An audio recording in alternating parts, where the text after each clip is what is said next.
होता है, फिर बाद में सामने जैसे ऐसे बनता है, क्या करें। सस्ता तरीका यही है, नहीं तो जो रेट में बेच रहे तो बेच नहीं सकते। यदि हम सही ढंग से बनाते ओरिजिनल सिस्टम से, जो फार्मूला है उसके बनाने का, उस हिसाब से बनाएंगे जो हम लोग छापते हैं उसके ऊपर, तो इतना रुपए में बेच ही नहीं सकते। इसलिए हम हड्डी का पाउडर डालते हैं।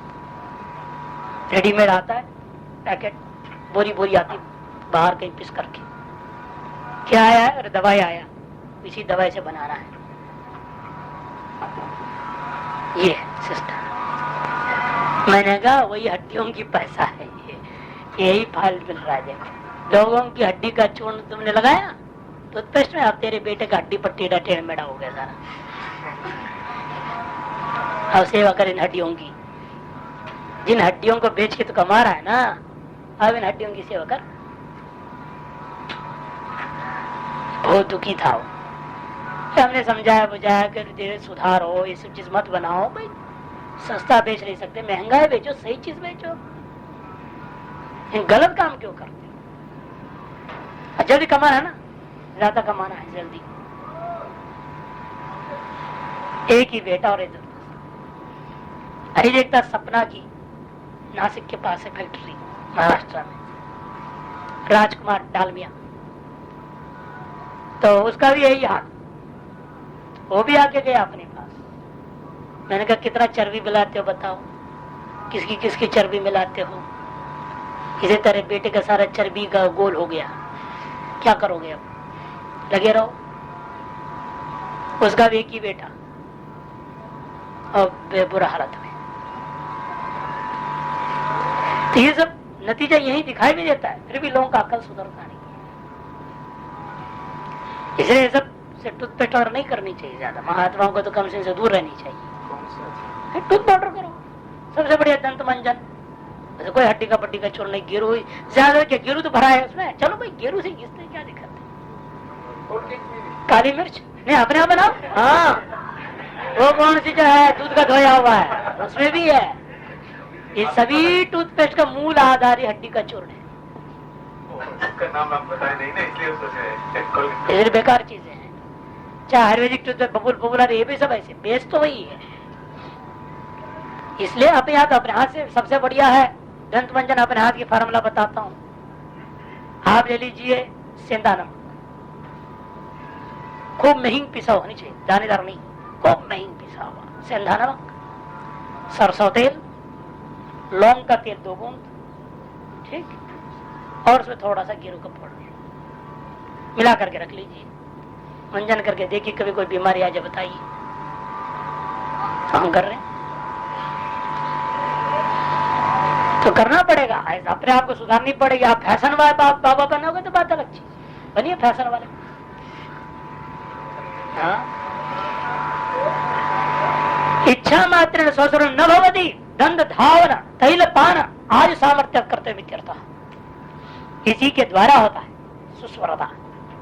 तयैवं संस्कृत या वाचा, इन साधनों के द्वारा संस्कारित वाणी के द्वारा स्वर संपन्नया, शुद्ध स्वर माधुर्य स्वर से संपन्न होकर के उद्गान रूपी कर्म उद्गाता को करना चाहिए। यहाँ पर विधि हुई।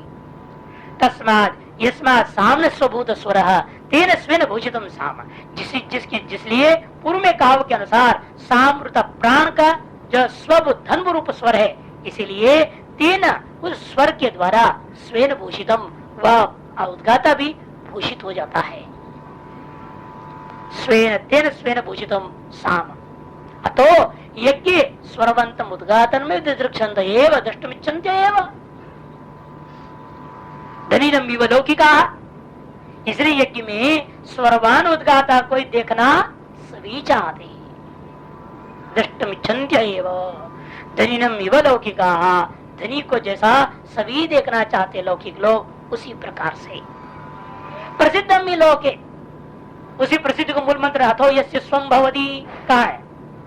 प्रसिद्धम ही लोके अथो अपि, अथो अपि यस्य स्वं धनम भवति तम धनम दृक्षन्ते।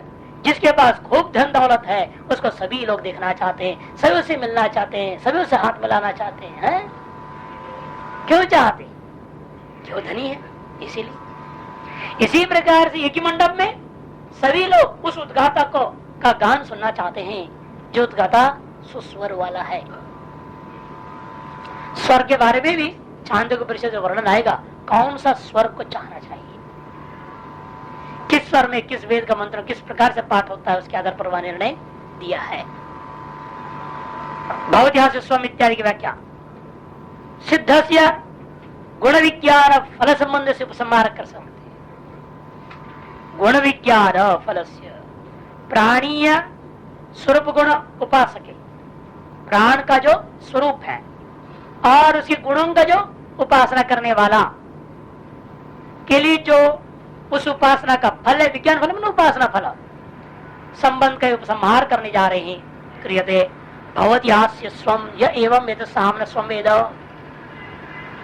निश्चित रूप से जो इस प्रकार से साम के स्वम को जानता है और स्वम को अपना स्वम बना लेता है, अपना ही प्राण में उस धन प्राण का धन को प्राण से जोड़ लेता है। उद्गाता का भी अपना प्राण है, उस प्राण का भी धन क्या है, अपना स्वर। एवं स्वर को सुस्वर बना करके उस प्राण समझ जब कर लेता है, तारिश वाणी से जब उद्गान करेगा तो वह भी धनवान हो जाएगा। प्राण का धन स्वर जानने से नहीं होगा, पहले बोल चुके हैं ना। उसको क्या है, धन धावन आदि के द्वारा वो अपने स्वर को भी सुस्वर बना लेता है। और अपने स्वर को सुस्वर बनाने का मतलब क्या, तद द्वारा प्राण का धन से स्व प्राण को भूषित कर दिया। स्वस्वर को मधुर बनाने का मतलब ये हुआ स्वस्वर के द्वारा स्व प्राण को धन से युक्त कर दिया। अर्थात वह अपना प्राण उस उद्गाता का जो प्राण है वह भी धनवान हो गया, स्व वाला हो गया, स्वर वाला हो गया। यतः अतः वह व्यक्ति भी स्ववान धनवान हो जाता है। ये फल बताए, गौण फल है। तस्य हितस्य साम्य यः सुवर्णं वेद भवत्यास्य सुवर्णं तस्य वै स्वर एव सुवर्णं भवत्यास्य सुवर्णं य एवं वेद साम्य सुवर्णं वेद। तस्य हितस्य साम्नो, वह यह जो प्राण जिसका नाम साम था उसका जो सोना को जानता है, वो प्राण का स्वर था, धन पहले स्व, और अब प्राण का सुवर्ण को जो जानता है, प्राण के भूषण को जो जानता है, वह प्राण का धन था। और अब प्राण का भूषण, सोना क्या होता है, सोना से लक्षित यहाँ सोने के आभूषण, जैसा आभूषण से व्यक्ति अलंकृत हो जाता है, अरे प्राण का भी तो अलंकार कुछ होगा। जब प्राण के पास धन है तो वो आभूषण को बनाएगा, पहनेगा। तो प्राण का धन जैसे स्वर है, इसलिए प्राण का आभूषण भी समझना पड़ेगा, और प्राण का आभूषण क्या है। और जो ऐसा जानता है वह भी अनंत सोने से युक्त होकर अनेक प्रकार का आभूषणों वाला होगा। एक महात्मा था, कम से वो अपने शरीर के ऊपर 5 लाख रुपए की सोना का विभिन्न आभूषण बना करके पहन के रहता था हरिद्वार में। हाँ, अब क्या करें, लोग ऐसे लोगों के पीछे पड़ जाते। आप जो है, जो कार का ड्राइवर था, कार ड्राइवर ही उनको कार भी ले गया, सब ले गया, और बाथरूम है उसने मार डाला उसको, और शरीर भी कहाँ फेंक दिया पता नहीं।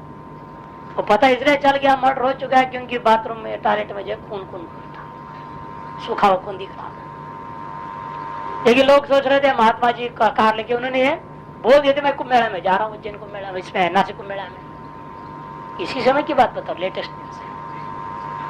अब लोगों ने ठीक है कुंभ मेला में चले जाऊँ, ताला वाला लगा रहा था मकान में, कौन ध्यान दे, तो कुंभ बीत गया, आए नहीं। और ड्राइवर क्या करता था, जो उनके आश्रम के संबंधी व्यक्ति, जो ट्रस्टी वगैरह जो भी रहा हो, उनको फोन करता था, महाराज जब जयपुर पहुंचे हैं, महाराज जी अमुक जगह पर है, महाराज जी अमुक जगह पर है, फोन झूठ झूठ करता था। पहले वो सेठ भी ध्यान नहीं दिया, ठीक है भाई महाराज हो सकता है कुंभ मेला के बाद उधर गुजरात राजस्थान घूम घाम करके आ रहे हैं। अचानक उसका ध्यान गया फिर बाद में नंबर पे, बोल रहे मैं अभी तो बोल रहा था कि कल उदयपुर से यही नंबर, अब जयपुर से तो वही नंबर, भेंट द्वारिका वही नंबर, अरे वही टेलीफोन नंबर कहाँ से आ गया। सब जगह एक ही नंबर होता है क्या है? द्वारिका से लेकर के जयपुर तक एक ही टेलीफोन नंबर है, एक ही कोड नंबर। तब उसको डाउट हो रही, गड़बड़ है, दाल में काला है। तो उसे तुरंत पुलिस ने उसको इन्फॉर्मेशन दिया। फिर वो लोग पुलिस लोग वहां के संपर्क किए, उसका छापा मारा तो देखा तो वहां पर मस्त अपने घर में बैठा हुआ है। फिर पता लगा कि सच्चाई पता चल गया, मर्डर कर चुका था। ज्यादा सोना होना भी खतरा, ये उपासना करने से सोच लो पहले। नहीं तो वो जैसे सुवर्णम, उसको बहुत सोना मिलेगा और बहुत आभूषण बना लेगा और बहुत आभूषणों को पहनने वाला होगा। 10 अंगुली में 10 अंगूठी पहनेगा। अर्जुनपुरी महाराज नहीं, वो यूं करते थे, प्रणाम करते ना, ओम नमो नारायण, ओम नमो महाराज, ओम नमो नारायण, ओम नमो नारायण। ये बार बार क्यों कह रहा है और यूं कहता है? नहीं भाई समझ में नहीं आई। और फिर ध्यान बाद में गो हो, ये अंगूठियों को मुझे दिखा रहा है, देखो मैं कितनी अंगूठियां पहनता हूं, बढ़िया है ना। वो इनको प्रशंसा चाहते हैं उस बात की। अब उसके लिए वो 10 अंगुलियों में अंगूठे पहना उसको दिखा रहे हैं हमें। वही महामंडलेश्वर है अर्जुनपुरी महाराज। तुलसी मंदिर है ना, वहाँ तुलसी महाराज मंदिर हरिद्वार, जूना अखाड़े के मंडलेश्वर में से है। तो एक से एक लोग दुनिया में दिखाई दिए, विलक्षण। तस्य वही स्वरेव स्वर्णम, तस्य वही स्वरेव स्वर्णम। जो इस प्रकार सांख्य स्वर्ण को जानता है, उस लौकिक स्वर्ण को भी वो स्वर रूप से प्राप्त कर लेता है। लौकिक स्वर्ण क्या है? सोना चांदी। यह सुष्टु वर्णान उच्चार्यते ये नहीं थी स्वर्ण, अर्थात सुष्टु स्वर को प्राप्त कर लेता है। ये भी अर्थ होगा, दोनों अर्थ लेंगे, भाष्यकार बताएंगे। देखिए, अतः अन्यो गुणा सुवर्णवत्ता लक्षण विजय, एक और गुण का विधान कर रहे हैं। यह प्राण केवल धनवान नहीं है, बल्कि यह प्राण कैसा है? सुवर्णवान भी है। अन्यो गुण, एक और गुण। बाह्य वित्त पहले बताया, अब आंतर वित्त को बताने जा रहे हैं। पहले धन था, बाह्य धन है, अभी आंतर धन है। आंतर धनवत्ता लक्षण सुवर्णवत्ता लक्षण विधीयते।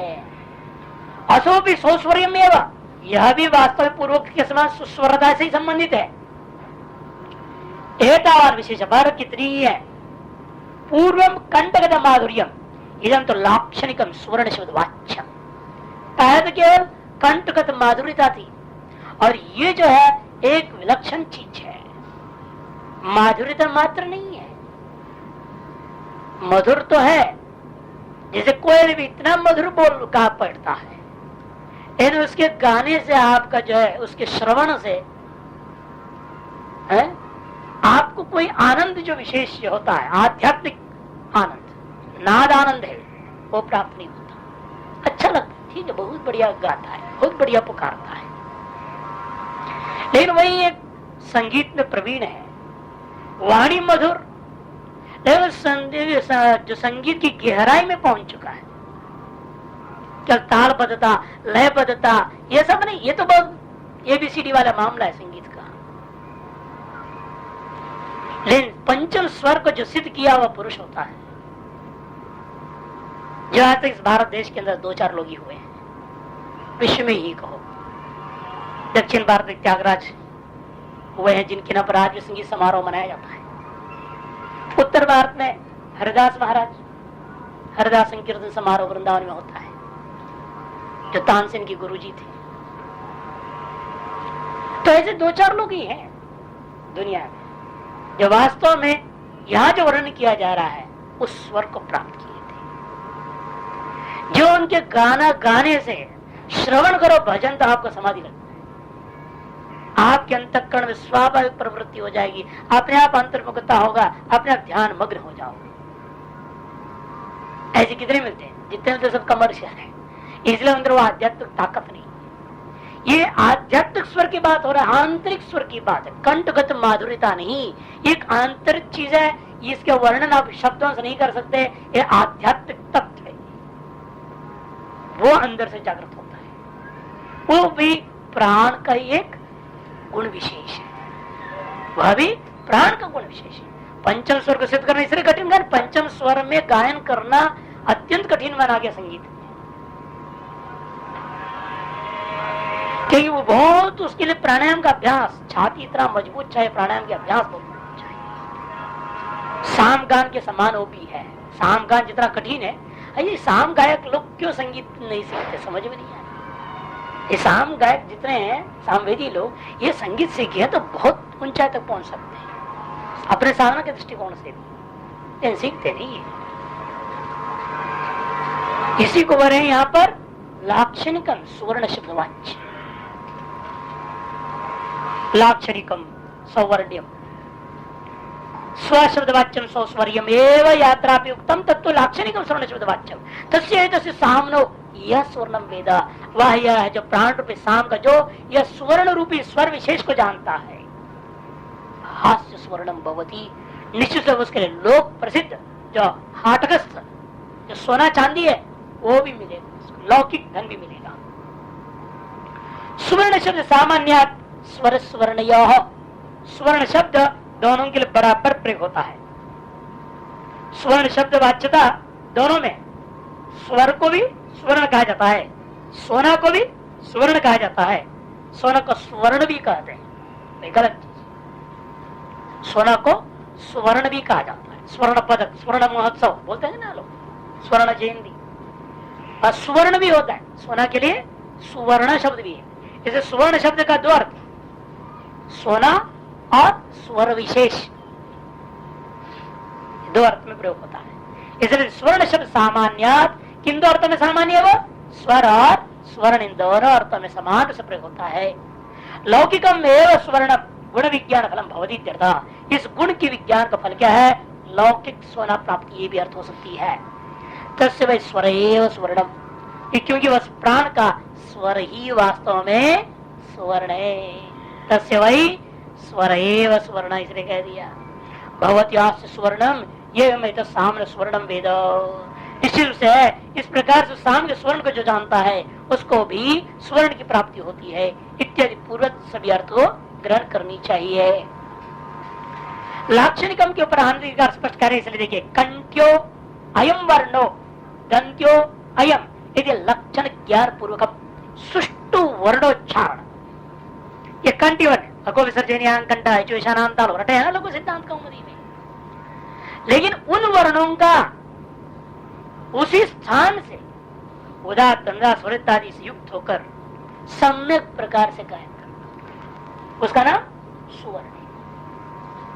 जो जिस स्थान से उच्चारण होना चाहिए उसी स्थान से उसको उच्चारण होना चाहिए। बड़ा कठिन काम, छोटे महाराज जी से रटते आपको मालूम होता, एक सूत्र रटते रटते हालत खराब हो जाता है। हलंत्यम महादेव, हलंत्यम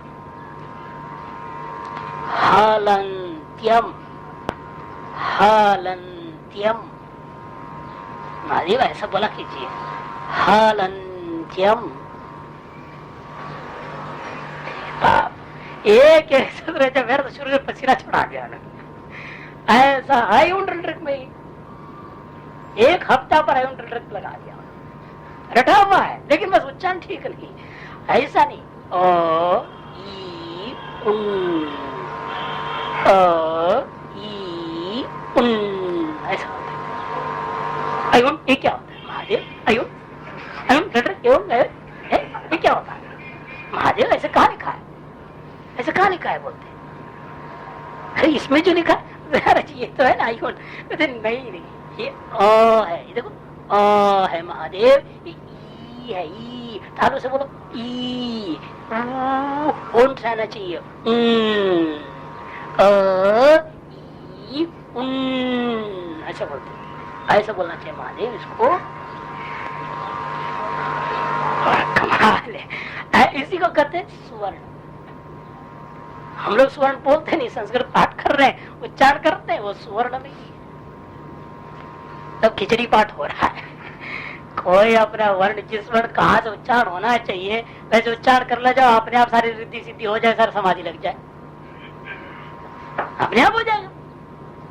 क्योंकि ये सब जो अक्षर हैं विभिन्न चक्रों से संबंधित है, उन अक्षरों को उसी भाव से उच्चारण करें, उसी हिसाब से उच्चारण करेंगे तो ऑटोमेटिकली सारा कार्य हो जाएगा, हो यानी झंझट करने की जरूरत नहीं। लेकिन इसको पहले सम्यक सीखना पड़ेगा उच्चारण। तो इसलिए आप कहते हैं कि वो जो टीकाकार करे कंठ्यो अयम वर्णो, दंत्यो अयम वर्णो, ऐसा एक एक को पहचानो कौन वर्ण का ऐसे उच्चारण होना चाहिए। ह्रस्व दीर्घ प्लोत सब समझ के सही सही उच्चारण करना। सुष्टु वर्णोच्चारण ममैव सावश्रित प्राणभूत धनमिति यावत्, मुझे प्राण से स्मृत साम नाम वाला प्राण का यही वास्तविक धन है, ऐसा समझना। यही लाक्षणिक सुवर्णता। लाक्षणिक सौस्वर्य गुणवत् प्राण विज्ञानवत यथा उक्त फल लाभ है, जिसलिए प्राण के इस प्रकार का धन को जो जानता है वह भी अपने अंदर अपने प्राण में एतादृश धन प्राप्ति करने के लिए विभिन्न प्रकार का प्रयास करेगा। वर्णोच्चारण शिक्षा के अनुसार ऐसे वह सम्यक गुरु के द्वारा उच्चारण कराएगा तो अपने आप वो सारी चीज सही से उच्चारण हो जाएगा। नहीं तो रटे जाओ होंगे सीधा फटफट बोल देते, आधी मात्रा में सब एक मात्र पूरा उच्चारण ही नहीं होता है। और यार श्री राम जय राम ये हलंत कर दे सारे को राम को हलंत कर दे और दक्षिण वालों को चढ़ दो श्री राम जय राम कर। राम बोलता है वो तो कैसा आदमी है, वो सही बोल रहा है उसको गलत बोलते कैसे लोग हैं। वो सही आकार उच्चारण कर रहा है, सही उच्चारण कर रहा है, ये कहते हैं तो राम राम बोलना चाहिए, राम राम बोलते हैं, राम राम राम राम महाराज, ये सब हलंती उच्चारण होता है। अजंत बोलते ही नहीं, अजंतों के जितने भी अजंत अदंत सब हलंत कर देते हैं। तो यही है असुस्वरता, इसी कारण से सब कमियां हैं। जब वर्णोच्चारण सम्यक हो जाए उसको यहाँ सुवर्ण से तात्पर्य है, तो लौकिक सुवर्ण की भी प्राप्ति हो जाएगी उस व्यक्ति को जो ऐसा गुण वाले प्राण को उपासना करता है, उसको लौकिक सुवर्ण भी प्राप्त होगा और ये लाक्षणिक जो सुवर्ण है यह भी उसे प्राप्त होगा। अतः सम्यक प्राण वाला होकर के एतादृश गुण विशिष्ट स्वम रूपी धन आत्मक प्राण से और सुवर्ण रूपी स्वरात्मक धनात्मक प्राण से युक्त प्राण से वो क्या होगा, वो सम्यक उद्गाता बन जाएगा। इसी प्रकार एक और गुण बताने जा रहे हैं इस प्राण का, प्रतिष्ठा रूपी गुण भी इस प्राण में। प्राण है अतएव हम इस शरीर में प्रतिष्ठित है। जो व्यक्ति इस प्रकार से प्राण प्रतिष्ठा गुण को जानता है वह यह शरीर में ही नहीं बल्कि पूरे संसार में ही प्रतिष्ठित हो जाता है। तस्य ही तस्य सामने प्रतिष्ठा वेद प्रतिष्ठति तस्य वे वाग एव प्रतिष्ठा वाची खलवेश एतत् प्राण प्रतिष्ठितो गीयते अन्न इत्यूहैक आहो। तस्य ही सामने प्रतिष्ठा वेद, वह यह जो कोई पुरुष उस साम नामक प्राण की प्रतिष्ठा रूपी गुण को जो जानता है वह भी क्या होता है, प्रतिष्ठति हवई, निश्चित वह समाज में संसार में शरीर में सम्यक प्रकार से प्रतिष्ठित रहेगा। क्या है प्रतिष्ठा, प्राण की प्रतिष्ठा वाकी है। तस्य वही वागे व प्रतिष्ठा, वह सामूर्य प्राण की प्रतिष्ठा वाणी है। वाची कर्वेश प्राण प्रतिष्ठित क्योंकि वाणी में प्रतिष्ठा करके यह प्राण सम्यक प्रकार से उद्गान भी कर्म करता है, ऐसा सामान्य कथन नहीं। लेकिन कुछ लोगों का कहना नहीं, नहीं अन्य ही खलवेश प्राण प्रतिष्ठित इति हु है का आहु, अन्न में प्राण प्रतिष्ठित है ऐसा लोग कहते। कुछ लोग कहना है अन्न में ही प्राण प्रतिष्ठित होता है और ऐसे अन्न में प्रतिष्ठित होकर ही प्राण उद्गान आदि कर्म को करता है, ऐसा लोग कुछ लोग एक आप वाणी में प्रतिष्ठित है और अन्न में प्रतिष्ठित, दो पक्ष है। लेकिन दोनों पक्ष में से श्रुति किसी भी पक्ष खंडन नहीं कर रही है। अतः मानना पड़ेगा अन्न में चाहो वाणी में चाहो, मर्जी आपकी, उपासना कीजिए, दोनों को ग्रहण कीजिए, कोई आपत्ति नहीं है। गुण तो वही है, प्रतिष्ठा रूपी गुण प्राण का। चाहे प्रतिष्ठा रूपी गुण का जो स्वरूप क्या है, वाणी है तो अन्न है। क्योंकि अन्न हम खाते हैं, अन्न का परिणाम रूपेण वाणी को भी शक्ति प्राप्त होता ही है। इसलिए कार्य कारण भाव आपस में परस्पर संबद्ध तो है ही, अतः कोई दोष नहीं बनता है, चाहे ये मत हो चाहे वहां मत हो, कोई दोष नहीं। भाष्यकार तथा प्रतिष्ठा गुण विदित्सन्नाः, इसी प्रकार प्रतिष्ठा रूपी गुण का उस प्राण में विधान करने के लिए आरंभ करते हैं। तस्य ही तस्य साम यह प्रतिष्ठा वेद, वह जो साम है उसका जो प्रतिष्ठा को जानता है, प्रतिष्ठति अस्यामिति, प्रतिष्ठा वाक, वह भी इस संसार में प्रतिष्ठित हो जाता है। प्रतिष्ठा क्या है? वाक है, वाणी ही प्रतिष्ठा है। ताम प्रतिष्ठा, या वाक अलग पद है, ताम अलग, वाक ताम एक पद नहीं बना लेना, वाक ताम। तो व्याकरण की वजह से साथ में छपाया, लेकिन पाठ करते समझना चाहिए है? प्रतिष्ठा वाक, वैदिक को समाप्त कर दो, प्रतिष्ठित यस्याम इति, बस। जो इस प्रकार से प्रतिष्ठा को जानता है वह भी संसार में, इस शरीर में, इस वाणी में प्रतिष्ठित हो जाता है। इसे अस्याम से लिंग बोल दिया। फिर प्रतिष्ठा क्या है? वाक, प्रतिष्ठा वाक, ऐसे पाठ करना अलग अलग। ताम प्रतिष्ठाम सामनो गुणम यो वेद स प्रतिष्ठति, उस प्रतिष्ठा जो कि साम्य प्राण का गुण को जो व्यक्ति जानता है वह भी संसार प्रतिष्ठित हो जाता है। प्रतिष्ठति प्रतिष्ठाम लभते लोके, लोक में वो प्रतिष्ठा को प्राप्त करता है। तम यथा यथोपासते यदि श्रुते है तद गुणत्वम युक्तम, इसलिए कहा है तम यथा यथोपासते, उस उपास्य को आप जिस जिस गुणों के द्वारा, जिस जिस प्रकार से ये प्रकार गुण विशिष्टेन रूपेण आप उपासना करते हो, अंत वही गुण विशिष्ट होकर आप फल भी प्राप्त कर लेते हो। ऐसा अन्य श्रुति ने तदगुणत्म युक्तम, तदगुण से युक्त उसको होने से तदगुण वाला हो जाना भी उचित ही है फल प्राप्ति। पूर्वत फले न प्रलोभिताय, कहा प्रतिष्ठा, पूर्वत यहाँ पर भी क्या किया? फल बताकर प्रतिष्ठा, लोभ प्रतिलोभन दे दिया। अब आदमी सोचेगा अच्छा संसार में प्रतिष्ठित हो जाऊंगा, और कौन नहीं चाहते इस दुनिया में? धन भी सभी चाहते हैं, सोना चांदी सभी चाहते हैं, प्रतिष्ठा भी दुनिया में सभी चाहते हैं। इसलिए जो धन, सोना, स्वर्ण, प्रतिष्ठा इत्यादि चाहते हैं उन लोग इन गुणों से विशिष्ट प्राण की उपासना करनी चाहिए। लेकिन करते हुए जानना पड़ेगा स्वयं क्या है, स्वर्ण क्या है, प्रतिष्ठा क्या है। स्वयं क्या था? स्वर था, स्वर। यहाँ स्वर्णम क्या था? वो भी स्वर ही था, स्वरेव स्वर्णम कहा दिया है। और प्रतिष्ठा क्या है? वाणी। फल के द्वारा प्रलोभन प्रदान करने से कह करके उसी अभिमुख कर लिया गया। हर्ष अभिमुख पुरुष के लिए, श्रवण करने की इच्छा रखने वाले के लिए अब का प्रतिष्ठा इति शुश्रूषव्याः, कि प्रतिष्ठा क्या है इस बात को सुनने की इच्छुक उपास्य, न करने की इच्छा रखने वाले उपास्य गुणों को जानने की इच्छुक जो उस उपासक के लिए कहा जा रहा है। तस्य वै सामनो वाग्येव, उस साम्य प्राण का प्रतिष्ठा क्या है? वाणी है।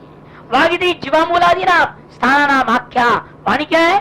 जीवामूल आदि जो स्थानों को लेना है, यहाँ पर जिन स्थानों से वर्णों के समय प्रकार से आप उच्चारण कर सके, स्थान नाम आख्या सैव प्रतिष्ठा, वही इस प्राण की प्रतिष्ठा समझो। तदा वाची जिह्वा मूलादिषु ही, वाची का मतलब जिह्वा मूलादि स्थानों में ही जाकर के आप क्या करते हैं? यस्मात् प्रतिष्ठित, जिसमें जिसलिए यह प्राण प्रतिष्ठित है, सन एव प्रतिष्ठित सन एष प्राण एतद् गानं गीयते गीति भाव आपत्ति। इसमें अर्थात तत्त स्थानों में प्राण सम्यक प्रकार से प्रतिष्ठित होकर के ही यह प्राण क्या करता है? उद्गान रूप कर्म का गायन करता है, अर्थात गीति भाव को प्राप्त कर देता है। उन स्थानों से हम लोग उच्चारण क्यों नहीं कर पा रहे? क्योंकि उन स्थानों में प्राण अभी है ही नहीं, ढंग से कमजोर है या है ही नहीं, इसलिए उस स्थान से उच्चारण नहीं होता, वो स्थान हिलता ही नहीं। उस स्थान के साथ यहाँ से निकला और स्थान वाला जो वायु है वो जाके पहुंच ही नहीं पाता है ढंग से, इसलिए उस स्थान से वर्ण का उच्चारण नहीं हो पाया। जिसकी मोटी जीवा वगैरह है तो ये तो होता है, संस्कृत उच्चारण क्यों नहीं कर पा रहे हैं लोग? कारण यही है, उनकी जीवा घूमती नहीं, चलती नहीं, होता ना, हमारी जीवा हिलती नहीं है, जो संस्कृत बोलना पड़ता रुक जाती है। ऐसा प्राण वहां उस रूप से संचरण नहीं कर पाता उन स्थानों में। इसे कहा इन सब स्थानों में प्राण जब प्रतिष्ठित हो गए तभी क्या होता है? उस स्थानों से क्या है? सम्यक प्रकार से वर्णोच्चारण होता है, तो सुस्वर्ण और सुवर्ण ये सारी चीज संभावना बनती है। इसे कहते गीति भाव मापलते तस्मात् साम्य प्रतिष्ठा वाक, इसलिए साम की प्रतिष्ठा, ऐसे साम रूपी प्राण की प्रतिष्ठा वाक मने सब स्थान ही है, समझो। कुछ लोगों का कहना नहीं नहीं अन्य प्रतिष्ठित है के अन्य आहु, एक एक कर दिया अन्य। कुछ अन्य लोगों का कहना कि नहीं नहीं जी अन्न में प्राण प्रतिष्ठित है, समझो। यह प्रतिष्ठित युक्त, क्योंकि पहले भी कहा यह प्रतिष्ठित, अन्न का उत्पत्ति के बाद का यह प्रतिष्ठित मैंने अन्य प्रतिष्ठित अर्थ किया आपने। इसलिए यहाँ भी आप मानिए अन्न में ही प्राण की प्रतिष्ठा को स्वीकार करना चाहिए। कहते फिर तो विकल्प हो गया। कहते नहीं नहीं, भाष्यकार कहते अनिंदितत्वा एक ही अपक्ष से विकल्प न प्रतिष्ठा गुण विज्ञानम कुर्यात् वाक्वा प्रतिष्ठा अन्नम वा इति। कहते देखो अनिंदितत्वा एक का किसी का भी निंदा नहीं किया गया है, किसी भी पक्ष को खंडन नहीं किया है, अतएव एक ही पक्ष से विकल्पेन प्रतिष्ठा गुण विज्ञानम कुर्यात्, एक ही पक्ष का जो गुण है कथन किया उसने अन्न में प्राण की प्रतिष्ठा, उसको विकल्प के द्वारा आप उस प्रतिष्ठा गुण विज्ञान को उपासना को कर सकते हैं, कोई आपत्ति नहीं है। चाहे वाणी को प्रतिष्ठा मानिए, एवं प्राण विज्ञानवत जप कर्म विधिष्यते, एवं प्राण विज्ञानवत जप कर्म विधिष्यते। कहते हैं प्राण विज्ञान वालों के लिए यह जप कर्म का विधान किया जा रहा है। यद विज्ञानवतो जप कर्मणि अधिकारः, यद विज्ञानवतो जप कर्मण्यधिकारः